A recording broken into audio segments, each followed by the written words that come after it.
Breaking news आपको दे रहे हैं। एहतसाब अदालत में LNG केस की समाअत। शाहिद खाका नवासी, मिफ्ता इस्माइल और इमरानुल हक के रिमांड में तौसी।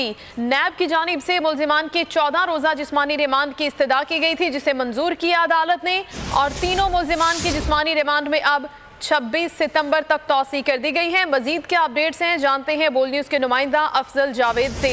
जी अफजल, बताइएगा।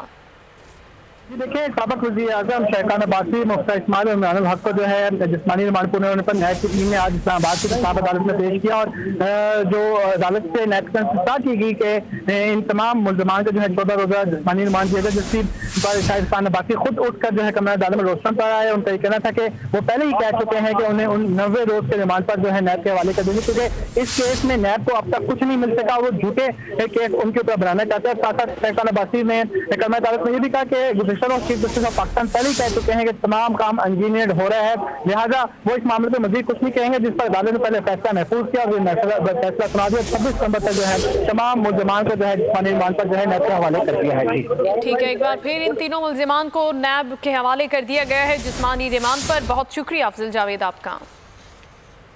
खबर आपको दे रहे हैं LNG केस के हवाले से, जिसमें साबिक वजीर आज़म शाहिद खाका नवासी और मिफ्ता इस्माइल भी हैं, और इनकी तमाम अब नैब की जानिब से जिस्मानी रिमांड की जो इस्तदा की गई थी, एक बार फिर उसे मंजूर किया गया है। इससे पहले शाहिद खाका नवासी का ये कहना था कि नैब को कुछ नहीं मिलेगा तहकीकात से, और एक बार फिर उन्होंने कहा कि मुझे पहले ही 90 रोज़ा रिमांड पर नैब के हवाले कर दिया जाता तो बेहतर होता।